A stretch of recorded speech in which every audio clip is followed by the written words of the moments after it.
Всем привет! С вами Наталья Рукодельная. В этом видео я хочу рассказать про свои эксперименты по имитации меловой краски и показать очень необычный эффект, который получился в ходе моих экспериментов. К своему стыду я о меловой краске узнала совсем недавно, хотя меловую краску используют уже очень и очень давно. Самая известная меловая краска – это от Ани Слоун. Именно она изобрела эту уникальную меловую краску еще аж в 1990 году. И в чем же уникальность краски? А в том, что ее можно наносить на любую поверхность – дерево, металл, керамику и стекло. Поверхность можно не обрабатывать грунтовкой, можно не снимать предыдущий слой. У нее очень хорошая укрывистость, и краска обладает приятной матовостью. Если вы также не знаете про эту краску, как и я, то можно зайти на сайт Ани Слоун и посмотреть подробнее. На сайте полно мастер-классов, инструкций по применению краски и так далее. Ну и, конечно же, магазин. В общем, краска интересная, несомненно, но цена на нее кусается. Хотя расход такой краски, говорят, очень маленький. Цены сами можете увидеть. Это за литр большая цена и за 120 грамм поменьше.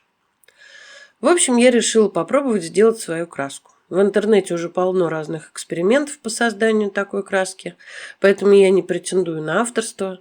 Я просто воспользовалась советами и попробовала. Главная цель у меня была получить матовую краску с хорошей укрывистостью. Покажу, что у меня получилось. Основой я решила взять краску Dulux. У меня было 2 пробника вот таких. Большого объема мне не нужно было, поэтому эксперименты я проводила всего на 1-2 чайных ложечках. Я решила красить небольшие баночки.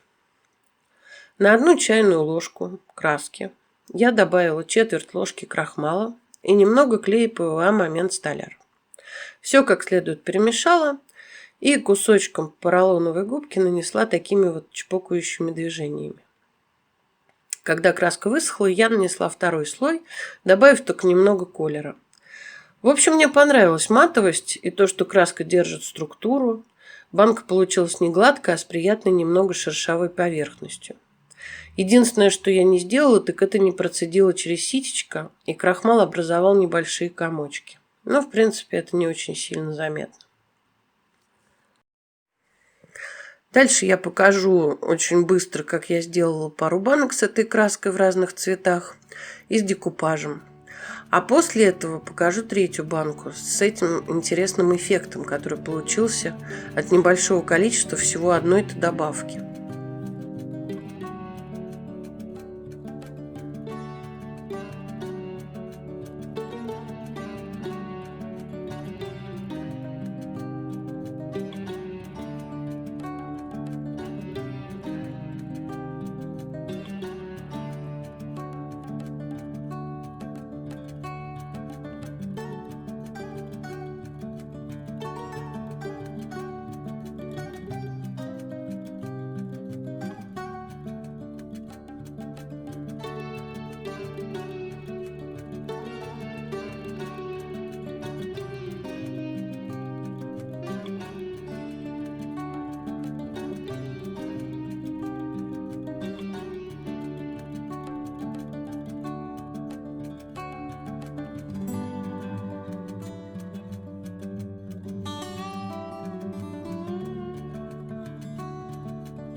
Вот такие розово-голубые баночки у меня получились.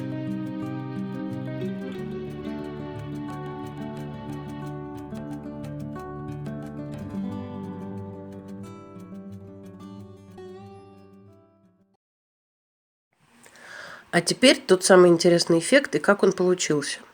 Последней банкой я делала вот эту серую. Видите, какие натуральные трещинки на ней? Это и есть тот самый интересный неожиданный эффект. Уж не знаю, получится ли он у меня еще раз, но эта банка мне очень нравится. Получилась такая старинная банка с выцветшим рисунком и вся в трещинах, того и гляди рассыпется. А добавила я в краску всего-навсего чуть-чуть акрилового лака.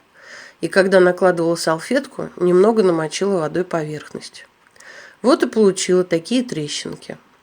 Может быть, позже сделаю отдельное видео по этим трещинам, если у меня получится сделать такие же второй раз.